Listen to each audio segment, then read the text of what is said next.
Hi hello welcome back to my mini vlog. ಇವತ್ತಿನ vlog ಏನಪ್ಪ ಅಂತ ಹೇಳಿದರೆ ನಾನು 75 ಡೇಸ್ ಚಾಲೆಂಜ್ ತೊಗೊಳ್ಳೋಣ ಅಂತ ಇದ್ದೀನಿ. ಹಾರ್ಡ್ ಚಾಲೆಂಜ್ ಅಂತ ಏನಿಲ್ಲ, ತುಂಬ ಕಷ್ಟಪಟ್ಟು ಮಾಡೋದು ಅಂಥದ್ದೇನಿಲ್ಲ. ನೋಡೋಣ, ನಾವು ಒಂಚೂರು ಸ್ವಲ್ಪ ಟ್ರೈ ಮಾಡೋಣ ಅಂತ ಮಾಡಿದ್ದು.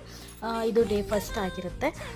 ಇವಾಗ ನಾನು ಅಮ್ಮ ಬಿಸಿನೀರೆಲ್ಲ ಕಾಯಿಸ್ಕೊಟ್ಟಿದ್ರು, ಅದನ್ನು ಆಚೆ ನೋಡ್ಕೊಂತ ಕುಡ್ದಿದ್ದಾಗಿ ಮತ್ತೆ ಯೋಗ ಸ್ಟಾರ್ಟ್ ಮಾಡ್ತಾಯಿದ್ದೀನಿ. ಇವತ್ತಿಂದ ಯೋಗ ಸ್ಟಾರ್ಟ್ ಮಾಡಿದ್ದೀನಿ. ನೋಡೋಣ, ವೆಯ್ಟ್ ಲಾಸ್ ಆದರೂ ಆಗ್ಬೋದು ಅನ್ನೋದು ನಂಬಿಕೆ ಮೇಲೆ ಮಾಡಿದ್ದೀನಿ. ಇದು ಎಷ್ಟು ಸಕ್ಸಸ್ ಆಗುತ್ತೆ ಅಂತ ನನಗೆ ಗೊತ್ತಿಲ್ಲ, ಬಟ್ ಟ್ರೈ ಮಾಡೋದಂತೂ ಮಾಡೋಣ. ಹಾಗೆ ಯೋಗ ಎಲ್ಲ ಮಾಡಿ ಆದಮೇಲೆ ಇಲ್ಲಿ ವಾಕಿಂಗ್ ಮಾಡ್ಕೊತಾ ಇದ್ದೀನಿ. ಮತ್ತು ಪೂಜೆ ಎಲ್ಲ ಮಾಡಿ ಎಲ್ಲ ಮುಗಿದು ಸಂಜೆ ಇದು ನಾನು ವಿಡಿಯೋ ಮಾಡ್ಕೊಂಡಿದ್ದು. ಸಂಜೆ ನಾನು ಇಲ್ಲಿ ಕಾಫಿ ಕುಡಿಯೋಣ ಅಂತ ಅಂದ್ಬಿಟ್ಟು ಹಾಲಿಟ್ಟೆ, ಬಟ್ ನಾನು ಕಾಫಿ ಕುಡಿಲಿಲ್ಲ, ಬೂಸ್ಟೇ ಕುಡಿದೆ.